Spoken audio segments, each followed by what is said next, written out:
Hey everybody, it's Tommy. Hence the happy music.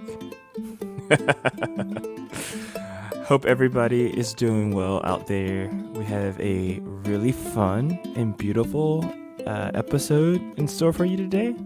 It's a little long, so about halfway through, close to the halfway point, I'll let you know.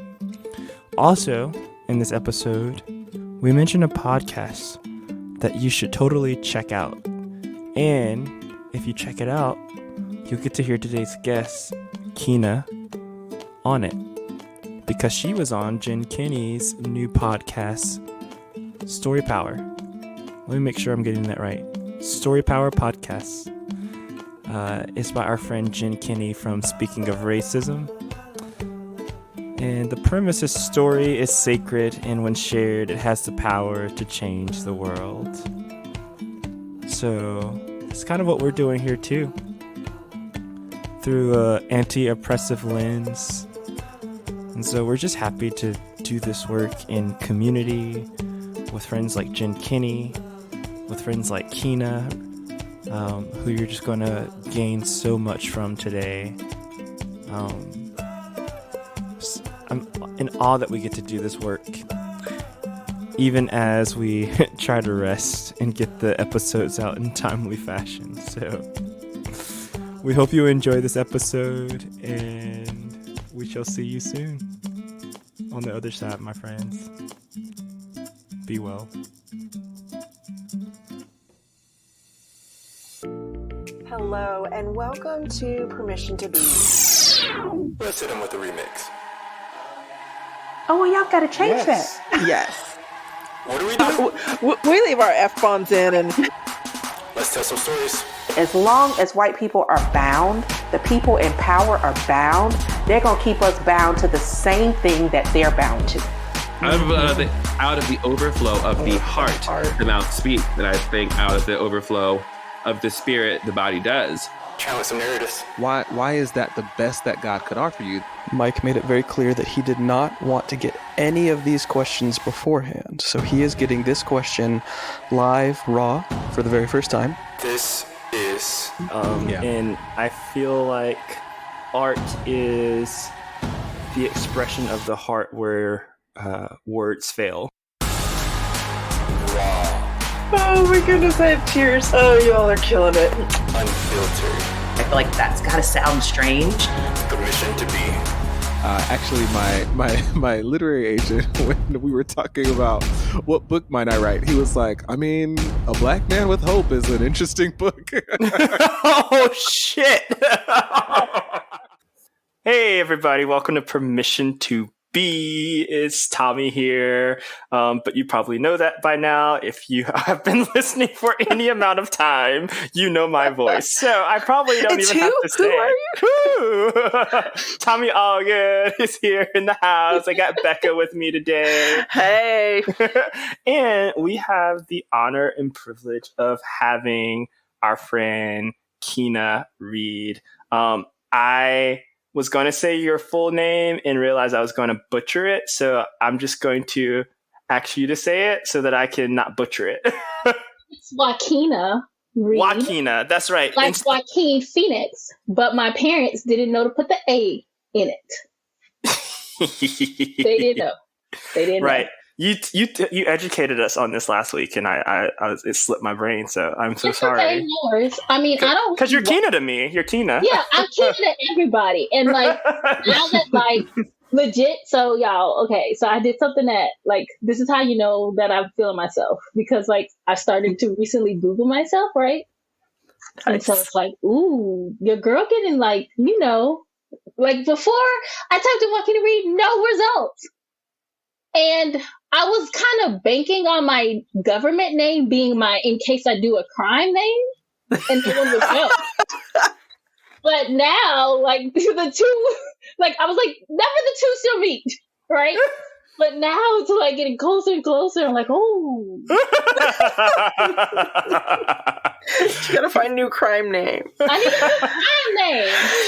So if you are now feverishly Googling Kina, here's what you need to know. Okay, let me tell you the crime I'm going to get arrested for if I get arrested for a crime. Okay? This is much more interesting than what I was going to say, so go. I live, which is a hoity-toity neighborhood in some part of the South, okay? Our neighborhood doesn't do recycling. So what I do is I gather my recyclable goods, and every 2 weeks I just find a place to like dump my recyclable goods. But y'all, that's illegal. You know, to like bring your trash to other places. And a lot of the places where I recycle, I'm not going to tell y'all where I recycle it, but are places like, you know, it would be considered trespassing. So I'm like, okay, like if I get arrested for something, it would be like this woman came to recycle. But at the same time, it makes a good front page story. I mean, you know, I got arrested for my deep commitment to the earth. I think we come from a line of people that have been arrested for deep commitments to justice, environmental justice being at the forefront of that as well. So, in case you are still wondering, Kina is a community advocate, educator, diversity, equity, and inclusion consultant. She's a researcher, writer, public speaker, and within all of her spheres of influence, she attempts to act ACT right. She challenges herself to advocate for self and others, practicing critical compassion, and moving through spaces with a transformative transparency. Welcome to Permission to Be, Kina. It's so good to have you here. It's so good to be had. Y'all are amazing. Y'all are so dope. I feel special. Aww. We truly feel honored. And just so for background, Kina and I met at a Speaking of Racism event that we were facilitating. I actually didn't know that. Yeah. You guys do a Patreon web thing? So if you're not supporting Speaking of Racism, you are missing out on some really amazing content and opportunities. So make sure you head over to Patreon and support Tina and Jen Kenny. Yeah. And Tina, like, shout out to Tina, because I don't, like, sometimes I feel like I should, like, I don't know. Tina is like teaching me all this stuff that I don't think Tina even knows she's teaching me. You know what I'm saying? And giving me stuff that I didn't even knew I needed. Like, I didn't know I needed to know you, Tommy. And then Tina was like, Kina and Tommy. And then after connecting, I was like, I'm going to stalk his whole life right now. I told him afterwards, I'm like, I just want you to know that I'm low-key about to stalk you. Don't be concerned. I just wish everybody who stalked me owned up to it, one, and then two, were as thoughtful as you are about it. So I felt closet stalkers. I'm honored to be stalked by you. Kina, you also the Anti-Blackness reader. Can you tell us about that? Oh, okay. We're going right there. Okay, awesome. Okay, here we go. So Atiana Jefferson was murdered. And isn't it horrible that, like, so many Black people are the victims of state-sanctioned violence that it's like, do you remember this one? Right? Because there's so many. So Atiana Jefferson is a woman who was murdered when a police officer came by her parents' home outside of Dallas, Texas, for a wellness check. Right? So Atiana Jefferson is the wellness check murder that took place in 2019, October 2019. And so I am someone who lives in my head a lot. And when her murder happened, I kept going to this place of like, hey, why did this happen? Why did this happen? Why did this occur? Why did this occur? And I kept thinking like there's a part of this conversation that's not happening. And so, like I said, I'm somebody who thinks a lot. I went straight into books. I started reading. And the result of that was really me coming to this place of like, that's because we're not talking about anti-Blackness, which is the idea that Black people shouldn't be alive because they're not even human, right? So I feel like it's really important that when we do any kind of anti-racism labor, right, we have to diagnose things in a full holistic way. And so for me, that was the missing part of the conversation. And so what the Anti-Blackness Reader Project was really me starting to return to myself, right? And recognizing how I had internalized these real value statements about who I am that came from the white gaze, from recognizing also all the ways I internalized the ways that I've been taught to believe I don't deserve full humanity. And so it started in fall of 2019 with me kind of like coming to grips with some of those things, realizing like, what does it mean to think of myself as fully human, think of myself as demanding humanity. And then it manifested via Instagram in early May of 2020, a few weeks before George Floyd was murdered.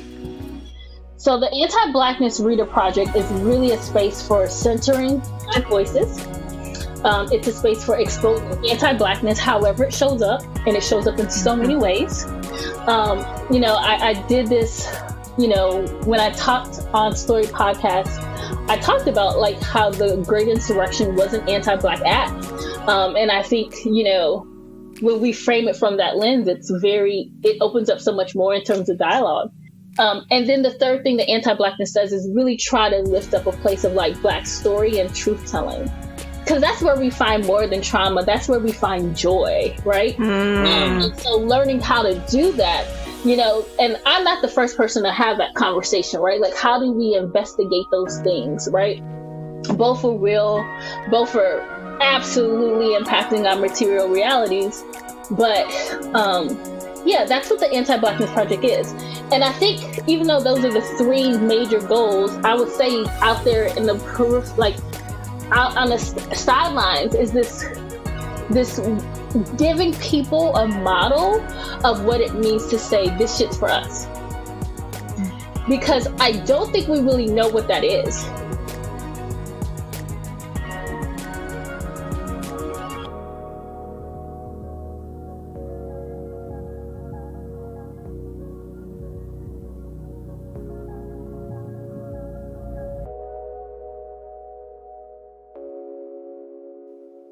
Can you unpack that a little bit when you say, what's for us? So, like, for a couple years ago, I created a Black women's mentorship networking experience where I live.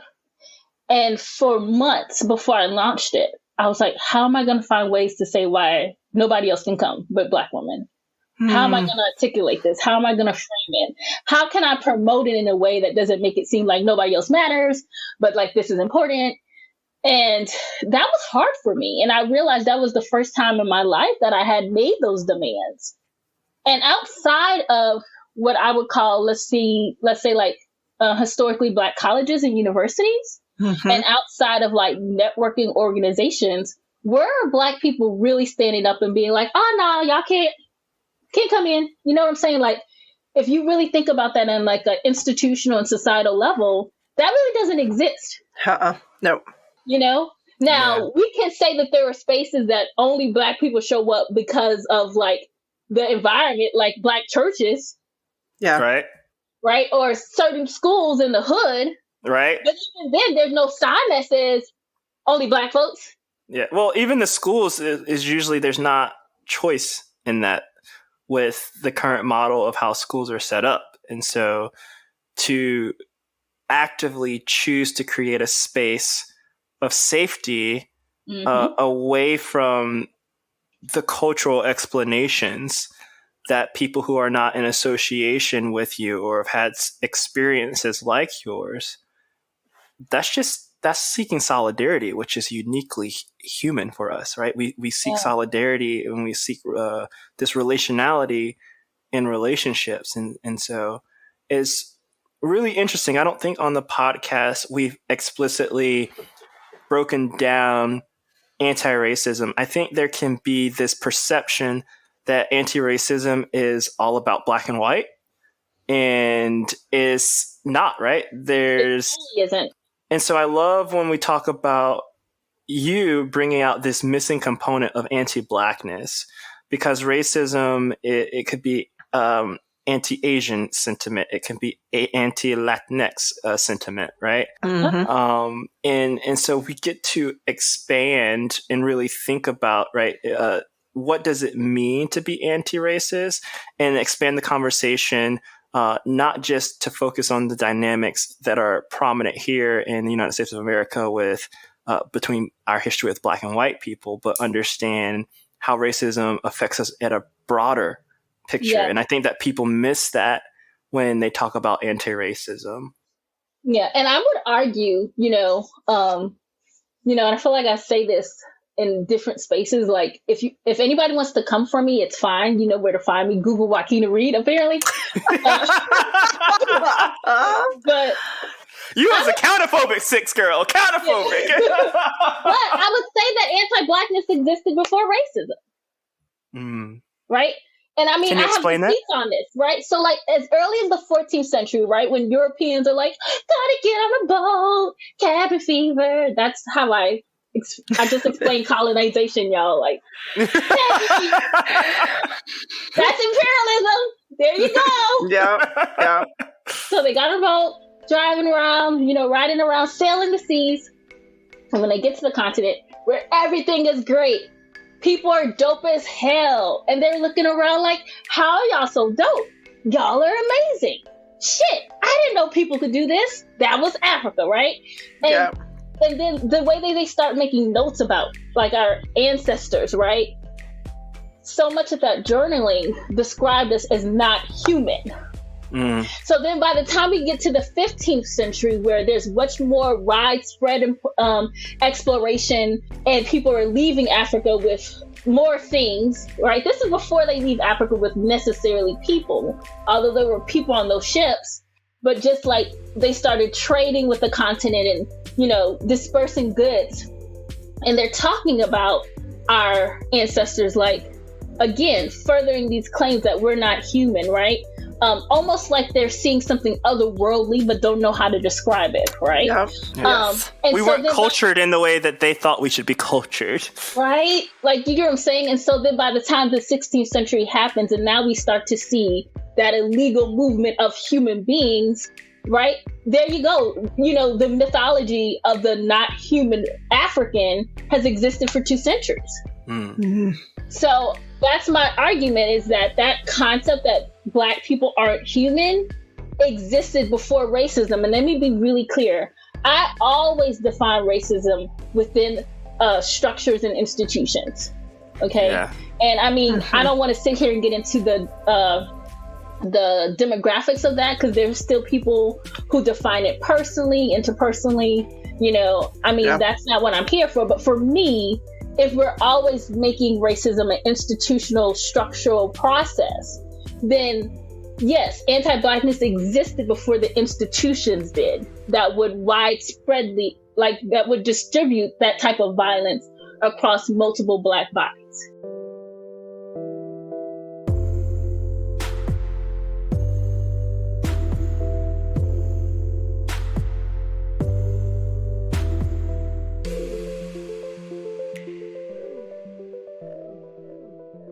I love that, because you've also you've done so much just with that explanation. It's so rich. And I feel like if we're focusing on structures and changing society, that's where you need to focus on, like, the systemic racism. And for me, in my coaching practice, where I really root into the internal and interpersonal racism is through, like, this process of being in our bodies. In doing, what does it look like to do that work as an individual and internally to be in our bodies? And then there's that structure component, right? And I feel like those two distinctions can be each their own fields almost. But I think that they're equally important, because even if when I think about systems and structures, they're made up of individuals and people. And so at some level, I can attack the system and structure all I want to, but if we're not also transforming the hearts of people, they're just going to continue to replicate themselves. And that's hard. Figuring out the balance is hard, right? Mm-hmm. In what spaces do we directly deal with the structures? And in what spaces do we come back to this heart, come back to the embodiment? Like, that's always really an interesting tension to manage. So I personally, being a white woman, have not really separated it at all. Anti-Blackness and racism. And my first thought is, how damaging is that we do not separate them? And when I say we, I mean white people. And that we keep them as, when racism was created within colonization, and yet there's this whole other sentiment. And if we can't break the two courses of thought, courses of exclusion, courses of just breaking down equity, then we have to do that. We will not be able to bring reparations and to break down and rebuild the system without really studying both racism and anti-Blackness. It's just, I don't want to generalize and say it's impossible, but I almost feel like that's the sentiment, is that it's impossible. Again, speaking for white people, we have to break that down and really realize where we're at and where we're working from and where we're coming from. And when we say we're allies, what does that encompass? Yeah. And, there's so much you said that was rich there. And I had like two different things, but I want to respond because, first of all, white people from an outsider position struggle with even seeing the construct of race, right? So like there's that component of like, what do you mean I'm white? That means something? Right? So there's that. Maisha just defined what whiteness is on our last episode. So if you haven't listened to that, go back and find Maisha's Hills. You're going to need that. Let's continue to build on our knowledge base here, friends. Right? So that's the first part. So white people who don't even recognize that they have racialized experiences won't even be able to step into the temple of my Blackness if they can't even understand that the construct is imaginary. But the second thing is, let's talk about something like, I don't want to use the language because people get so freaked out about it. What's the alternative? We don't, I saw this and it was cool. Like, how do we restore communities without making policing the center of it, right? Redistributing, right? Redistribution. Yes, distribution. Okay. I'm an abolitionist. I don't care if people are uncomfortable. Let's have a conversation. Oh, yeah. I haven't been using the word defund police because it's like people are mad triggered, right? But that idea of like redistributing sources, community resources. Mm-hmm. So like mental health care, social services, that all of that good stuff we love to think about, right? Let's say we snap our fingers and tomorrow that's what we got. But if anti-Blackness has not been addressed, it doesn't matter. It doesn't matter. Because then what you got is a lot of, social workers and therapists and educators and people in the community doing amazing stuff, right? Like amazing stuff. But they still haven't dealt with their inherent belief that Black people aren't human. Yeah. I mean, we've talked about this on different levels. Like, I want to dig deeper in this. The epigenetics, the DNA, I really think there has something to do with imprinting on DNA. And I believe it's passed down. Yeah. And my husband thinks I'm a little hokey about that, but I do. I think it's that deep. That anti-Blackness is did that. You listen to Hillary McBride's conversation with her? she unpacked it really well. I mean, it is. Why do you think, and I'm going to be super petty for a second. Yep. Why do you think that there's all types of people who sleep with Black folks, like have sexual relationships with them, and then can walk away from those relationships and still be like, oh, maybe he deserved to be shot by police officers. Do you get what I'm saying? Like, I'm just saying, yeah. No. Yep. Yeah. proximity to Blackness, and that's a whole nother conversation, but I'm just saying, like, part of the reason why someone can be in a sexual relationship with a Black person or any kind of relationship, I mean, I was just thinking about the people in my head, and that, like, a lot of that is like a romantic sexual involvement. But, like, why do you think those people could be in those close proximate relationships with Black people and still support policies and procedures and processes that kill Black folks? Yeah, well, there's nothing in that to change the dominant narratives, right? And there is not that necessarily, when I think about the people that I've dated, and I've been more conscious about this, especially in interracial relationships, of not making it my responsibility to educate, but to bring awareness to what my experience is as a Black person, and how that affect. And I don't know if that is happening at large in interracial relationships, unless there's a big national conversation or tragedy in which it gets highlighted, and we have to begin to talk about our experiences and how we walk differently throughout our lives in the world. And so it's a really interesting thing to, like, think about and to process, because unless we're challenging the dominant narrative, then we're just expecting people to assimilate into the social norm. Or assuming that they just get something, I have a friend recently, and for the sake of the story, I'm going to tell you, like, she's a white woman, and she started talking about, like, blah, blah, blah, Black friend. And I told her, I said, friend, you don't have to tell me you have Black friends, right? And she's like, oh, gosh, I didn't realize I was doing that. I was like, first of all, you don't usually have to tell any Black person that, because there's a whole different energy. And there's a whole different energy when you're dealing with a white person who has real intimacy with Black people versus what I call the survival mechanism of faux friendship with white folks. Yeah, we know if you've been around us. We know. You don't gotta explain it. It's a whole culture, yo. It's a whole culture. And I don't even know how to put the words, right? Like, I couldn't even describe it.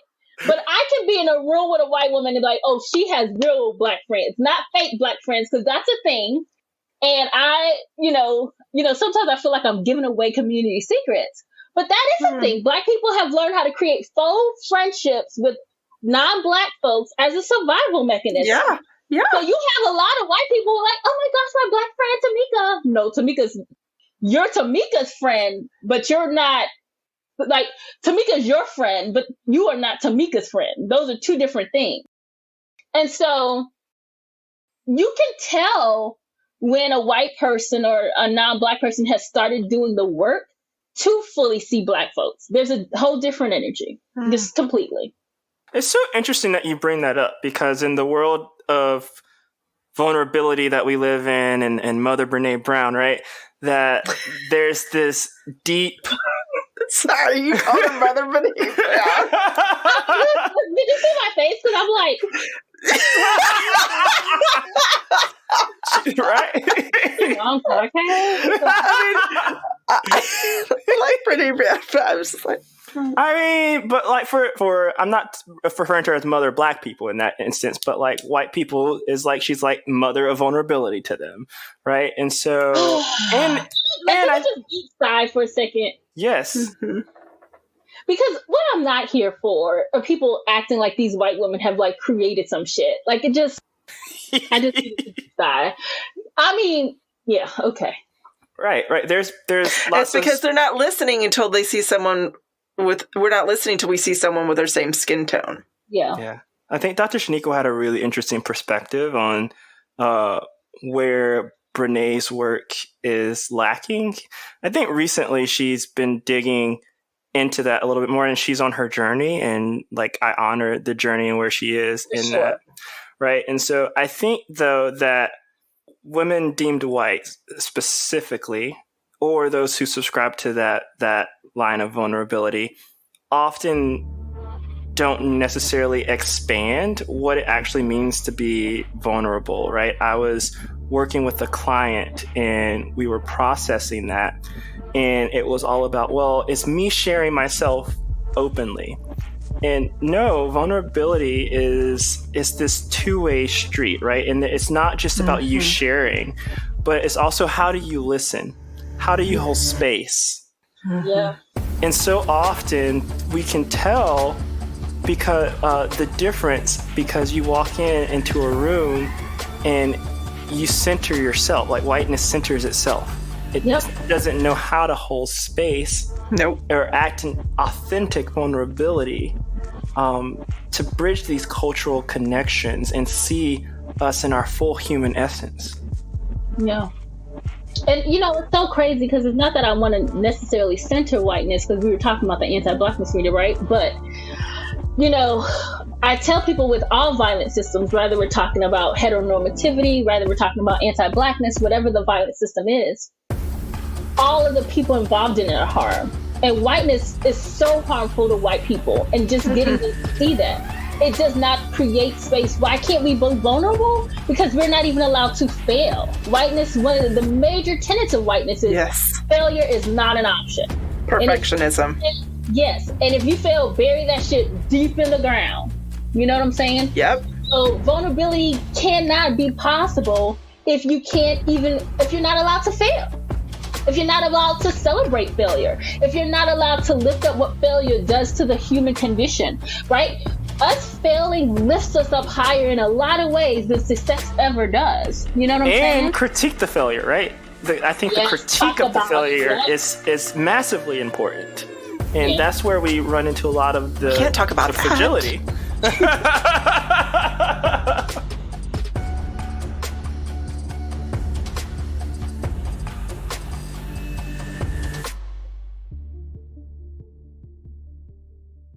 Yep.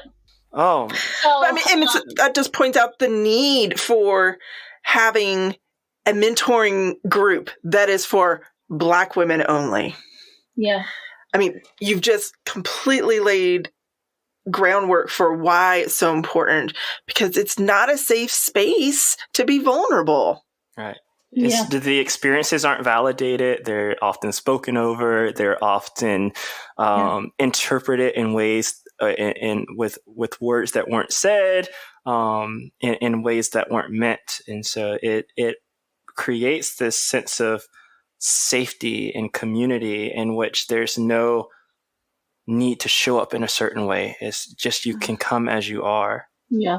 And that just brings me to like something I've seen online. We're talking about white ladies, but like there was this thing, and I get, I'm learning how to get better about calling, like, I'm quick on the whole I'm gonna come for you kind of thing. So I'm learning how to like have some like nuance around that. But I don't know if it was Jen. Somebody posted something that was like, white women need to learn how to have sisterhood, And, I've heard that before, right? Like that's not a community ethic, right? And so this conversation is making me think about that, like that vulnerability, like what I'm saying? To have sisterhood, you need to be able to be vulnerable in safety. And, that I think that conversation got read from like a very like fragility, like, what do you mean? We know how to be friends. We're in sororities. And I'm like, ooh, that's not the same thing. Right. And so, yeah, definitely like finding those ways to like create, kind of bringing it back to the anti-Blackness reader, is finding a way to create those spaces that are just for us so that we can return to us. And when I say return to us, so much of the stories that we tell about ourselves as Black people in the United States as descendants of the enslaved really do come from the vantage point of white people. For years, and this is me just kind of being open about my own journey. That's what we love here. Thank you so much. I've had cousins. So I was a Claire Huxtable. Okay. Right. So let's talk about it. I was like, I'm doing all the rules, all the things that white people said I need to do. My hair is straight. I've learned how to talk like a white person. I got all these degrees. I'm up in this thing. Okay. And that's why I can talk about whiteness, because I was subscribed. I subscribed. Number one subscriber. Like, don't let anybody tell you. I can tell you about whiteness because I had a monthly subscription to that shit. I was re-ing up. You know what I'm saying? And even now, like, sometimes it comes out and like, ooh, got more work to do. All right. But for the longest time, I felt like I was on the right path. I was Claire Huxtable. I was doing all the right things. And I would judge family and friends. You know what I'm saying? I had people in my family who, did illegal things. And I would judge them. And I'm like, why can't they just get their stuff together? Why are they having all these multiple kids? Why can't, And coming on the other side of that, all the tropes. I'm like, you a baby mama, girl. Like, I'm telling you what I did. I'm not talking about something I heard. I did it and felt justified to critique Black folks, which is so far removed from who I am today. Because now my position is I'm not judging how Black people survive an anti-Black world. Do what you got to do. Mm-hmm. Period. Yeah. I think it's very common to people who have gone through this awakening, through this conscious process, that we begin to recognize ways in which we've also participated in and upheld these harmful stereotypes and myths about Blackness. Yeah. And so that's part of what returning to me feels and sounds like. It's returning to the community without judgment. It's returning to the community without policing. Mm-hmm. It's seeing the fullness that your drug selling cousin with 5 baby mamas is still a human, deserving equal resources, support, and equality. Yes. Period. It's asking the question, what is creating the conditions for the behavior versus focusing on just the behavior. Yeah. So that's part of that journey for me, is being like, because what whiteness does is it created this really pseudo way in which I could see myself apart. And now it's like doing the work to see myself in the mix. All, you know what I'm saying? Like completely in it. Good, bad, in between. Good and bad is really false binary, but that's a whole nother conversation too. Right. So you know what I'm saying? Like, that's what that has looked like for me. Returning to self has also been like returning to community, returning to that place where like there's no need to gatekeep certain behaviors or police certain behaviors, because it's the same. Where my grandma used to say, you put us in a bag, shake it all up, everybody comes out the same. And it is, so how do I frame myself in a way in which there's no difference between me and a drug dealing cousin, right? I mean, obviously there's nuance there. I have more economic securities and safety nets. Yeah. But really not holding that difference and celebrating it. And I had to unlearn that. So that's what I'm saying. That journey of like returning to self is so important, because I don't think as Black people, we recognize how many messages we receive that make it easier for us to hierarchy each other. Yeah. So let's talk about, so you said something really interesting a little bit ago about like that we just kind of like our jaws dropped about not really having friends until you were 18. Is that okay to talk about? Oh my gosh, Tommy, I'm cool now, okay? I have so many friends on Instagram and on Twitter and on Facebook. Right. And so the reason that I bring that up is just, I think is really interesting. Because it like you went to school and you like, what could you paint a picture of what created the conditions for you at 16 like gosh. That? Well, Tommy.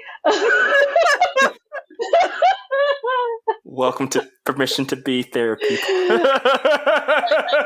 feel like you hit me with the same kind of shocker like the guy that was in my DMs yesterday. Didn't expect that one. So my parents, it's very funny. I grew up in my first part of my life was very much like a nuclear traditional family. My mom was a stay-at-home mom for the most part. My dad worked. And then when I turned 13, they split up. We moved from like New York to the South. A lot of, being a 13-year-old girl is hard enough, but like when your family split apart, you've moved regionally, all that kind of stuff. So, and then we became poor. So that's another thing too. My mom became a single mom. She worked 2 jobs, right? Mm. So she didn't have money for childcare. I was her co-parent. You can't be 15 trying to turn up at the football game when you got 4 brothers and sisters. That, you know what I'm saying? Yeah. So I just had to learn how to be a caretaker very early on. So even the practice of getting friends, like how would I have made them? Because I would have had to hang out and I couldn't hang out. But then I also came from a huge family. So when we moved to the South, I had 11 cousins. And so I didn't really need to like make friends because like we all lived in my grandma's house. Right. Yeah. And that kind of brings me up to something that's really, really funny. I'm also like pivoting a little bit too, because it's funny like how things like space changes. So like economics shape how we see space. Economics shape how we see time. Yeah. And so we laugh about like the white kids in the movies who like, I'm going to my room. But you like, first of all, Black kids can't do that because, like, we might be sharing a room with, like... You slam a door... First of all, you slam a door in your mama's house. Yeah. All right? But looking for, like, at one point, and my grandma, who I super love, my maternal grandmother, she had, like, 4 families living in her house. Where was I gonna slam a door at it, even if I could? Mm-hmm. You know what I'm saying? One of my favorite old Kanye West, because I'm one of those Black people who... He's canceled for me. I'm just being honest, right? But he's like, you know, what is it? Foot 4 in the bed, 3 at the head, whatever. Like, the song is called The Roses, and he talks about bathing with his cousins and sleeping with his cousins and that huge dynamic.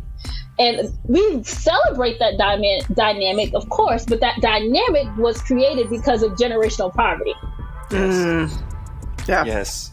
Right? I think they're tough. Speak on it. I mean, technically, I have nieces and nephews now who probably do slam the doors because there's a little bit more economic growth. You know what I'm saying? I'm just saying, I probably would have slammed the door if I just... If you had one to slam. You know? And even this concept of, like, Black mamas are like, I know you're not about to slam the door. Well, first of all, we're talking about everyone living triggered. Yes. Yes. Speak on it. Every day. So it's not so much as like Black parents were just being disciplinarians as much as like shit is real in so many ways. And as a kid, you might not know it's real, but you know something ain't right. Yeah. And if you're acting like that in the house, you're going to think you can act like that outside where I can't protect you. So I have to correct it right now. Yes.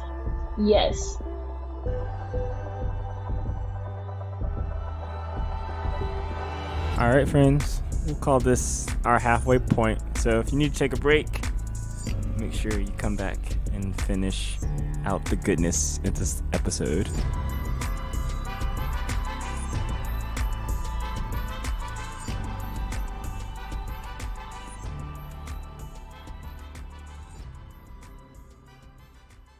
We'll be here all day talking about in the United States specifically.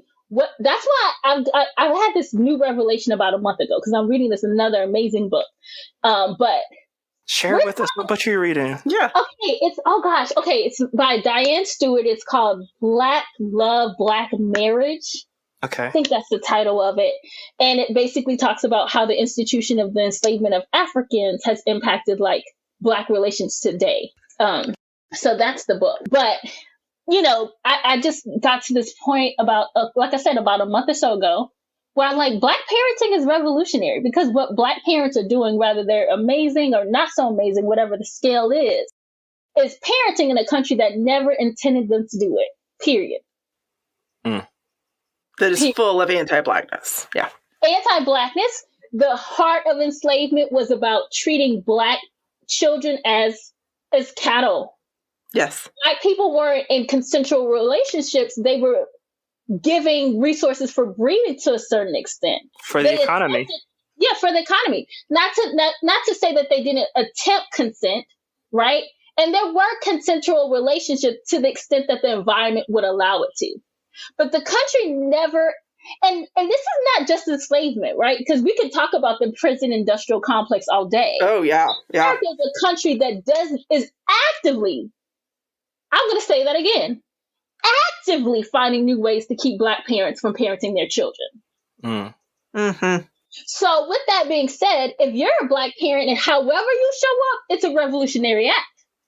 Amen. You might as well be Malcolm X up in the bitch. Yeah. Because the country does not plan on you parenting. Period. And so, like, recognizing that, like, you know, we could talk about things that have been traumatic to our childhood, and there's space for that. And I think part of, again, this is what I want to do with my project, is uplift things, because I think as Black people, we've been taught, well, let me scrap that. Actually, in the United States, all people have been taught that self-governing, that the ethic of self-governing is why you're in the situation you're in. Like, yes, it happens with white people who are poor all the time. You're not poor because of poverty, right? And the white church, and the white church has championed that. Oh, yes. That's what I'm saying. Like, you're poor because you made bad decisions, your faith, right? Like, everything comes down to the choices people make. And I also want to make space, and I feel like I'm having 3 different conversations right now, but I also want to make space that choices matter. I would never say choices don't matter. But in a world full of violent systems, in the West that is full of violent systems, self-governing can only do so much, especially when we talk about poverty. And so going back to Black people, I think we've been taught that every bad thing that we experience is because we just made bad choices. That's not true. It's just not. So even if someone is showing up as the less than ideal parent, how much of that is just tied to, like you said, the environment that isn't conducive for quality parenting in the first place? You know, I felt like that was really demonstrated really, really well in the series Little Fires Everywhere. There's a specific line that Kerry Washington's character says to Reese Witherspoon's character, where she goes, "You didn't make good choices, you had good choices." Ooh. Right? Ooh. And so I think when we're approaching these things from a systems perspective and thinking about personal responsibility and choice, you can't divorce the choices based on what the system provides for you as choices. Yep. You can't make good choices in a system in which you have none. And then in that same system that doesn't want to provide the structures for you to prosper economically so that you can not have to worry about eating, not have to worry about like where you're going to get your meal, not have to worry about the roof over your head, and root into the full essence of your humanity. Thank you for sharing that. I know that was a bit of a really vulnerable question, but I knew like that was one. And so, it's fine. But yeah, I think a lot of those things that kind of become a part of how we see ourselves. Again, I think we spend a lot of time thinking this is just me. And really, a lot of that is compacted about what I had and don't have access to. You know, even when my mom, you know, the likelihood of my mom listening to this, who knows? Because my mom never listens to anything I do. So, I love her. She's like, girl, you. Hey, I'm like, wow. Hey, Keena's mom. Welcome to Permission to Be. We're talking about non-binary God. But, you know, there's this memory I have of being maybe 15. I was either 15 or 14. And my mom, again, she had 2 jobs. And I'm looking in the freezer. And I remember thinking, okay, if I make this and use this amount of ground beef, then we will have meals for the rest of the week. I'm like food rationing at 15.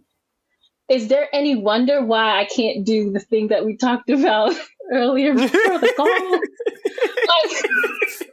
Like, right? Listeners, you're not privy to that private joke.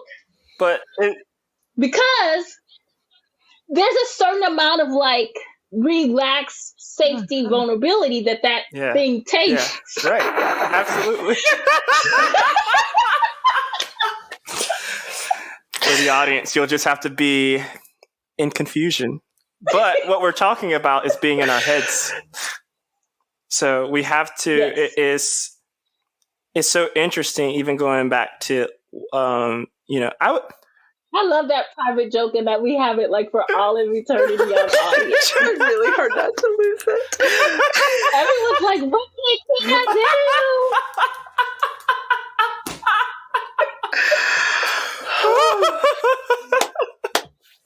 I I love that we get to do this. Let me just say, Me too. I just love that we get to do this. But seriously, so at 15, I'm making those kind of decisions. Like, what is the safe choice? What is the less risky choice? You know what I'm saying? Like, I learned that at that age. And that's not exclusive to being Black, right? That is much more tied to being poor. Yes, say that. Mm-hmm. And so because of that, there's that, like, you know, I'll be quick to say I'm very risk averse, right? Like, danger everywhere. Not just tied to my Blackness, but tied to poverty. You know what I'm saying? So that kind of stuff, learning how to like try to measure safety as best as you can is another reason why, you know, it's not until I get to college that I'm like, oh, let's take some chances, meet new people, associate with new people. Yeah, you know what I'm saying? No, that makes so much sense. And I guess my question is, do you feel deprived of anything from your childhood when you say that, right? Or oh, because I'm a boss. Yeah. No, you're magical. I mean, and I don't say that in a way to paint you as like this mythical, non-human entity, but genuinely, like, if people haven't picked that up just from the immense knowledge and passion and love that you have, right? That's just pure magic right there in the best sense of the word. Yeah. And so, I don't know, there's a space to talk about. And Becca, I feel like there was a place you wanted to go. We have permission to be. Just keep going. Yeah. But there's space to talk about. And this is a conversation my mom and I were having during the winter storm last week when like the electricity kept going off and on, about like how many things that Black people created out of a deficit and made that shit just the bomb. You know, people were like, you know, we talk about the connection between like rhythm and blues to blues, right? Like Black people were literally like singing about trauma. And I mean, I don't want to get into a conversation about the right or wrong of it, but what I'm saying is we've always learned how to take from a deficit place and uplift ourselves even in that. And so, yes, if I ever become a parent, I want to live a life where my 15-year-old kid doesn't have to like ration food, right? Food ration, right? But, you know, I appreciate the fact that what that lesson taught me is about how to, like, you know, it reinforced, I think it said something that I knew, that food insecurity did exist. And it made me sensitive in a lot of ways about what people did and didn't have access to. Yeah.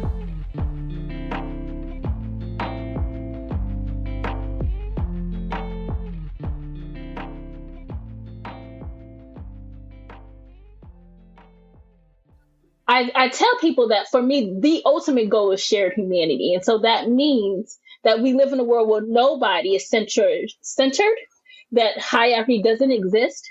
And so everybody has equal value, no matter what their gender expression is, their race, ethnic background, religious, whatever, everyone has equal value. And so for me, the goal is shared humanity, but we all have different lanes to get there. So for me, the lane, Keena's contribution to that is specifically addressing anti-Blackness. But for some other people, it could be specifically dealing with heteronormativity, right? We all have a different part to play to get to that shared humanity that I think we all desire. And so me at an early age learning that, yes, some people have stuff and some people don't, and trying to navigate that for myself is, I think, part of the reason why I'm such an advocate now. That's wildly fascinating. And so for that, I wouldn't trade it. You know what I'm saying? Being the oldest of 5 kids, my mom didn't have childcare. Literally being responsible for keeping my siblings alive has helped me really value life, right? You know what I'm saying? So like little things like that I learned in that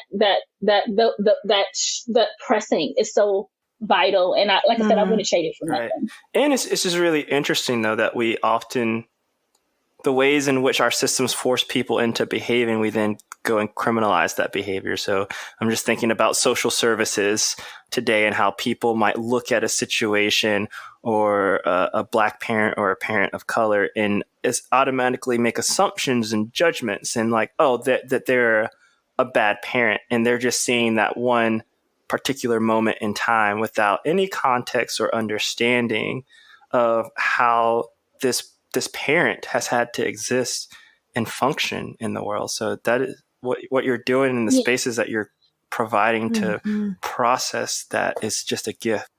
And it actually shouldn't be shocking though. Like it's not shocking that we live like that the whole, like, for example, the whole story isn't told about why someone would become a neighborhood drug dealer, why someone would, you know what I'm saying? It's not shocking that that's the case in a country that still can't tell the whole story about its origin. Say that. Come on now. Mm-hmm. That's exactly what I was thinking. I was like, we are not raised, taught, or poured into the correct history. We live in this facade of what white leaders wanted us to. America is great. I mean, there's no reality. Truth wasn't the value when it was exceptionalism was the value, and damn it be everything else. But truth has never been our value of who we are in this United States of America. We shame ourselves and we shame others. If we're not loving ourselves, we don't love others. Yep. I'm doing this on my Patreon. I'm doing this book study right now, and we're reading White Trash, and it's amazing. And I don't recommend it for everyone. And let me tell you who I don't recommend it for. If you're new, especially if you're like you're a white person who's new on your like anti-racism decolonization journey, then I wouldn't recommend it, because then it could potentially be used to do some violent things. Okay, so I'm going to put that out there. But one of the things it talks heavy about is class structure, and how class structure is deeply embedded in the United States, and we act like it isn't. And that was always the intent. The intention was always that there would be people who had and people who didn't. I mean, it's built into capitalism as a structure. It is. It so is, right? Back to imperialism and caste systems. All those bad things. And what's really incredible is, I've been thinking since the Great Insurrection, I've been thinking about seeing, because like the Senate hearings has really felt like whiteness on trial. That's what it has felt like watching it. And whiteness gets acquitted. And whiteness gets acquitted a little slap on the hand.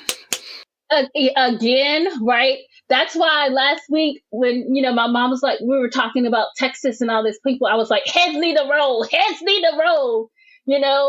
why is Greg Abbott still the governor, Jesus. of Texas? Because Texas is voter suppressed. Duh.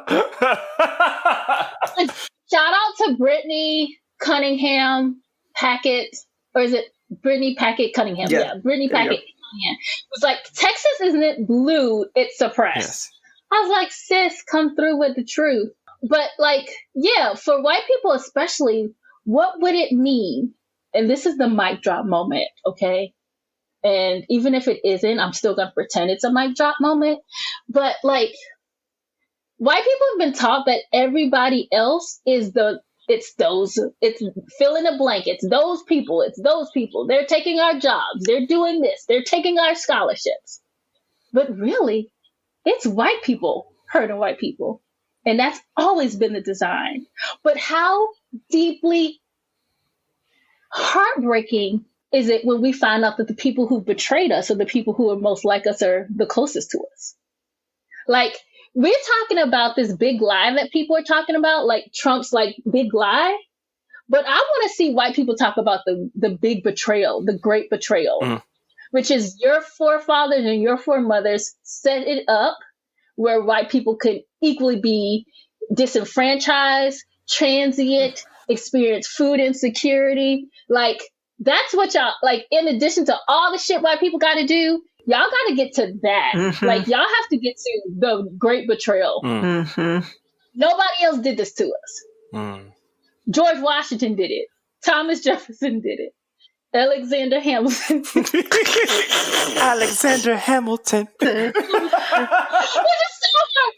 call him Alexander Hamilton. stained for that soundtrack, but at the same time complicate Alexander Hamilton. Like, I stained for that soundtrack, but yeah, Alexander Hamilton did it. He was like, no, I'm not here for it. Mm-hmm. He very much wanted to uphold class structures. Just saying.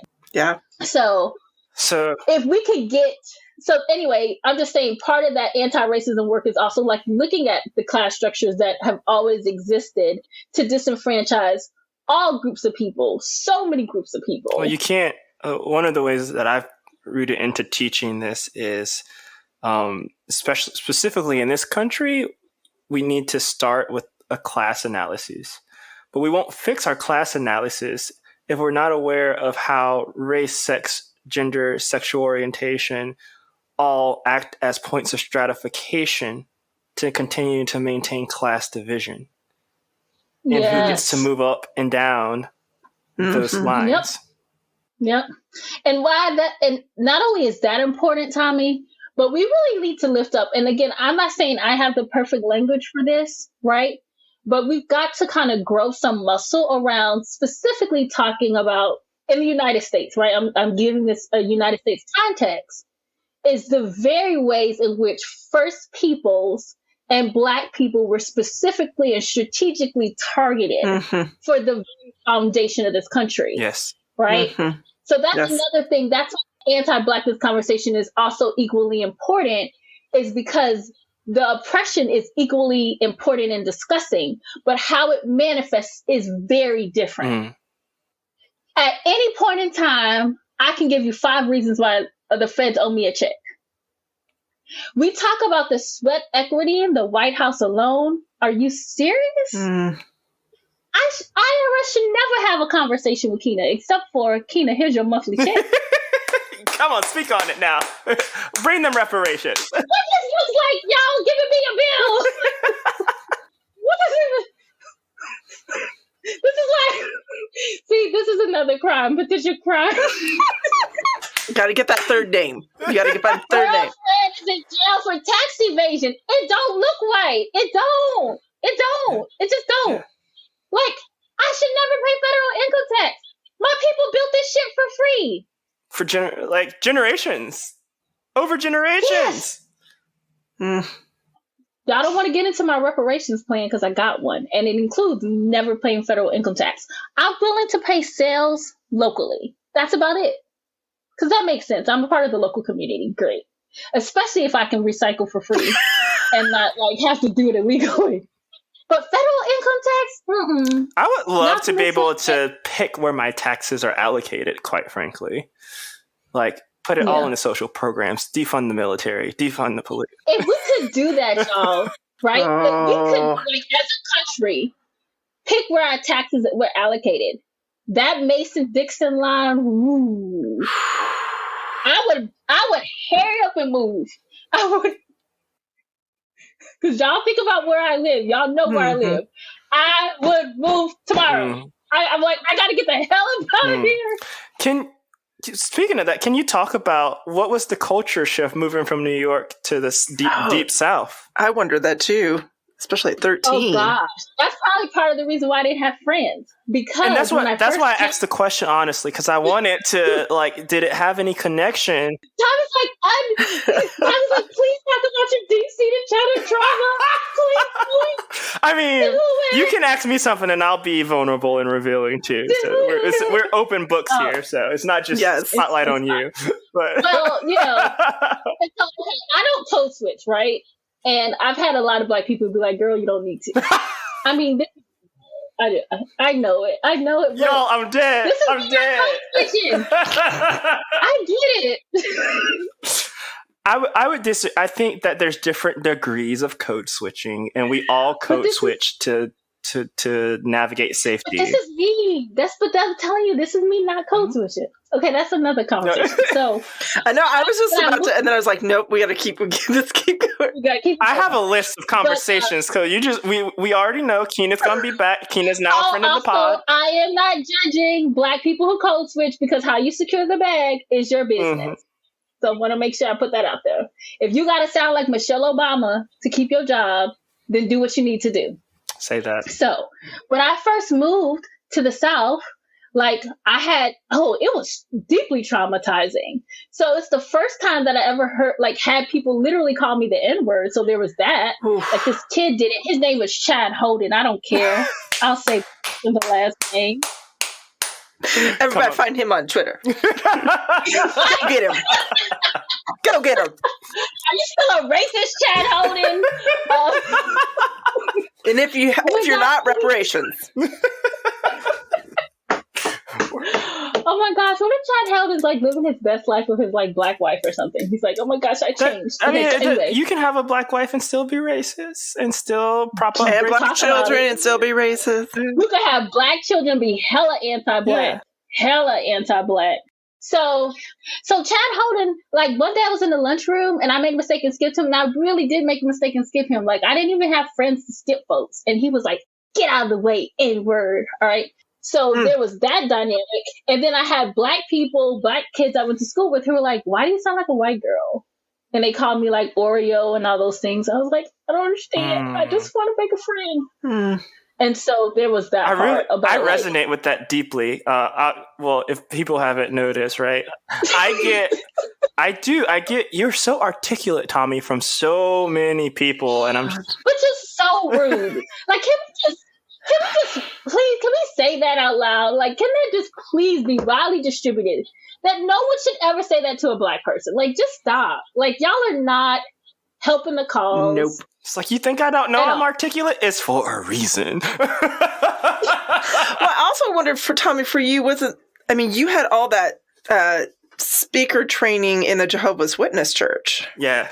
So like every week, we're up there either reading portion of the Bible or developing talks and outlines to hone our speaking skills so that we are representing God's kingdom in an acceptable fashion. Wow. I didn't know that. They say you learn something new every day. Yeah. So y'all were like practicing like rhetoric. Yeah, you rehearse, and you have books that has like pre-done, like they called it reasoning from the scriptures and conversation stoppers, how to approach conversation stoppers. And so for any objection that the person that we were visiting had, there was something that we could say in return in an effort to get to read them a scripture. Mind is blown. Yeah. So I got called Oreo a lot, and I did have internalized racism and disdain for people who looked like me because I associated being made fun of with blackness. That thing. This is what we're talking about. Returning to self. We have been taught to hate everything about our blackness. Everything about it. Taught to hate our hair. Taught to hate how we sound. First of all, let's talk about twerking for a second. Who's allowed to reasonably twerk in safe conditions? Right? I know it sounds funny, but taught to hate how our butts jiggle. I mean, just all of it. All of it. And so that's what I mean, like, return to a self. And some of that is just going to have to happen outside of the white gaze. And, it's just, again, I'm here for you in all of the ways. Because, you don't realize that you hate yourself. No one tells you that's what it is. But that's what I'm saying. I can say this now because I'm on the other side of healing. But for a long time, when people said to me, Kina, you're a different type of black girl, I was like, okay. Fuck you. I thought it was a compliment. No, I thought it was a compliment. Well, I'm like that now. That's now, Kina. First of all, no one has said that shit to me in a long time. Probably you're not good. So there's that. And I hope that I project that. Don't say that kind of shit to me now stuff anyway. All right? Like, I hope I have the energy that says, don't try it. Yes. But there was a period in my life when people said that, and I was like, okay, same. I'm a different kind of black girl. Yeah. And I thought I was like, I'm redeeming the culture. Yes. But how gross is that? Do you know what I'm saying? So bad. It's just so gross and so destructive that people are basically low-key telling us that we're different than black folks, and we're like, okay. It's just, like thinking about it just makes me cringe. Yeah. And I think that's why I stain, like, 3 things Kina loves: Palestinian, Jesus, family, and Black folks all day long. Like, I just stain for Black people, period. And it's interesting because everybody else is suspect until I know who they are. However, and it's like, how did you get here? How did you get here? There's a white lady at the grocery store today who was making eye contact and trying to talk to me about the meat. I was like, no, ma'am. I'm not doing this with you. But I used to be that person. I'm just gonna point back out your Enneagram 6 just came out in a big way right there. Just a big way. Like she was like, hi. Yeah. She was. Okay, can we take a moment? So, like, I know this is not a part of the broadcast, but seriously, because this is another thing that I think is so helpful for, like, non-Black folks, right? Which is, like, here's the thing, y'all. I get it. Other Black secrets I'm revealing in case no one knows this. There's a posturing of, I'm a safe Black person that we do, verbally, non-verbally. Especially in the South, right? That whole driving Miss Daisy thing, that's a whole phenomenon.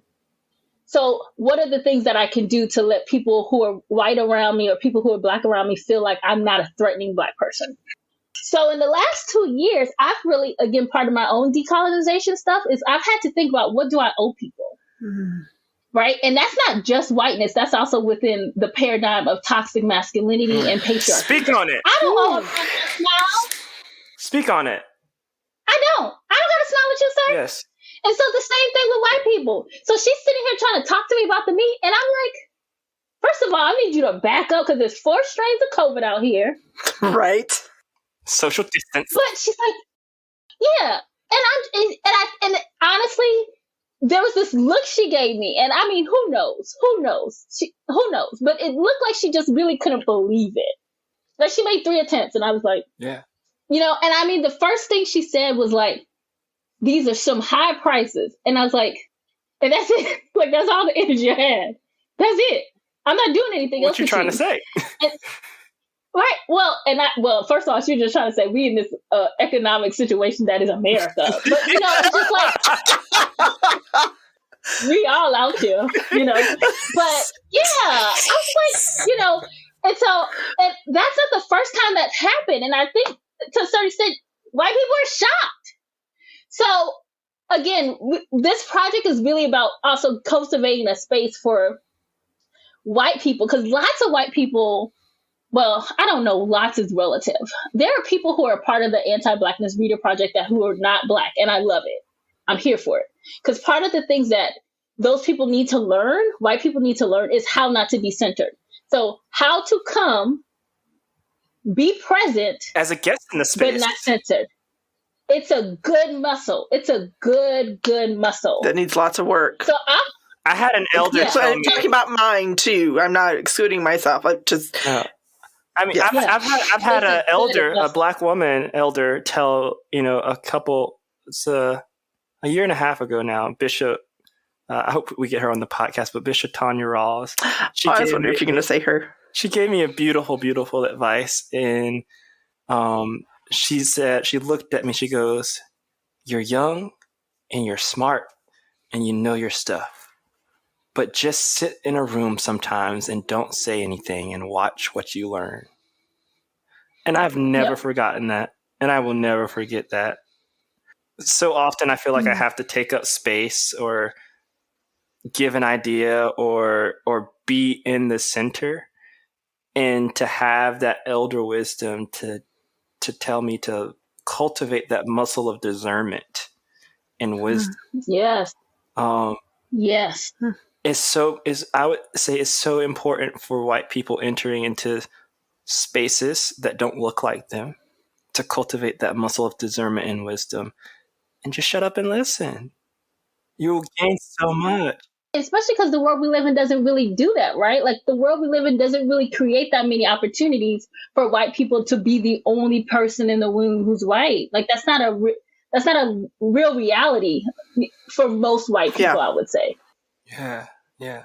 That's an honor to be able to sit in a room that's not about you and to listen.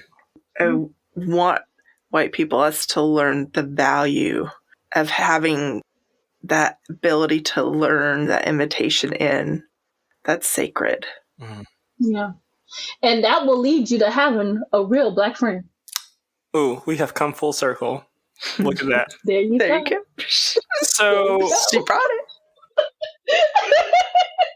so you mentioned that you love Palestinian Jesus, and one of the outgoing questions that we always like to ask our guests, when I think about our audience, a lot of them are coming from evangelicalism and have weird relationships with theology.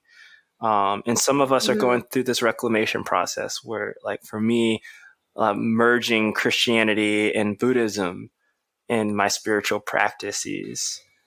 And so this term that we ask can be loaded and carry a whole lot of ugh for some people. Well, you already asked me why I didn't have friends growing up. So. I love you so much. Do your work. She's like, we've already bonded now. Just ask whatever. But what is You're leading up like a nothing. I'm just gonna shut my mouth. What is salvation looking like and feeling like for you as you reclaim who you are in this world? I feel like that's equally tied up to like, what does liberation look like? Yeah. I don't think we know. You know, talking about my mom again, you know, she freaked out the other day when I was like, oh, God's not binary. I'm not even ready to tell her. I'm like, I don't even know if hell exists, but okay. Right, because it makes sense that hell would be created as an enterprise for a lot of violent systems, but that's another conversation. I don't know where I've landed with that. That's all I'm saying. Don't know. Okay. But salvation really, gosh, I don't know I can answer this question from a lot of different places, but not from a spiritual one. And maybe that just means I have more work to do, you know? I love that realization. That's really profound. Yeah, like I don't even, because like I thought about like what liberation means. I've even been thinking about like what equity means, because recently I've revamped that in my mind, but I've not thought about salvation. So that's something I need to journal through. You want to know what equity means to me today, though? I have an answer to that. Yep. Equity today for me, because like 2 years ago it was like, yeah, people of color, Black people being able to like bring their whole selves to a place, and it still means that, but it also means like I could be as ratchet as a Karen in a grocery store and wild out over avocados. Come on now. Come on. I could show up to work late for 6 months, and when I get there, don't even do half the shit and still confidently ask for a promotion. That's what equity looks like. Confidently ask for it. Not even like, be like, when am I being promoted? In America, that's true what it looks like. That's what equity looks like. It looks like 5,000 Black people storming the Capitol and then going back to the hotel.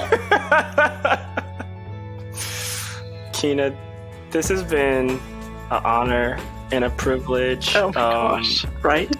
Thank you so much. It's such a fun time. Y'all are such a fun time. Thank you so much for going to the vulnerable spaces with us. And thank you for still liking Tommy when he asked you the hard questions.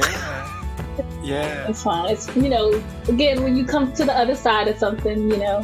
Yeah. Thank you all for allowing me to be authentic.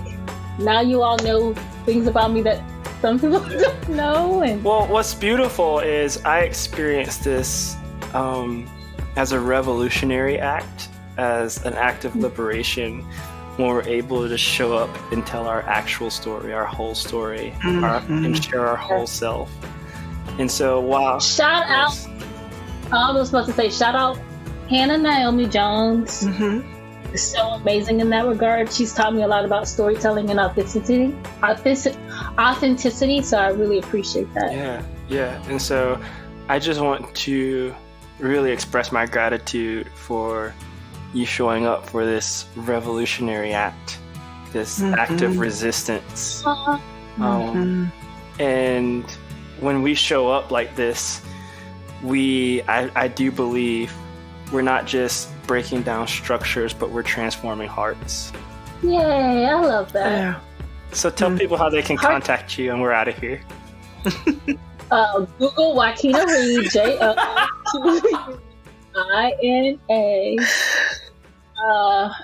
You can follow me on the Instagrams. That sounds like such an old lady. Instagram. I know, it's like, oh, do we have to do TikTok? Gosh. I just refuse. I can barely tweet y'all. Like, it feels like the impossible task. So, they just keep multiplying. Actually, I have a Twitter. They can find me on the Twitter too. I mean, yeah, it's there. So Instagram, the Anti-Blackness Reader. Instagram, Hug Your White Friends. Same across Facebook, the Anti-Blackness Reader, Hug Your White Friends. Those things exist on Al Gore's interwebs. And do you have any events coming up that people can check you out at or anything? No, not currently. I have a Patreon page too. I have a Patreon. Yeah. Yes, so I do have a Patreon. And so the plan, I got some things in the work. I'm trying to do some things, you know what I'm saying, that just be on the lookout for it. So go to Joquina's Patreon page. Yes, it's patreon.com/Tina Reed. Yeah. And all this will be in the show notes. Like, we'll put your links for everything. Yeah. Go give her some coins. Give her that money. Support her. Let's create. So help me secure the bag. Yes. Make it rain. Joquina, thank you so much. Yes, thank you. Oh my goodness. This needs to be like part 1 of our 10-episode series with Joquina.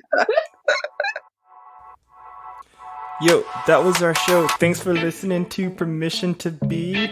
Thank you to our guests. So if you want more information, head on over to permissiontobepodcast.com to check out the show notes, get some more information on our guests that we post over there. Don't forget to subscribe, leave a review, leave a rating. If there's somebody that you want to see on this podcast telling their story, we also want to hear from you. So make sure to connect with us on Facebook and Instagram, Permission to Be Podcast, and we'll see you soon.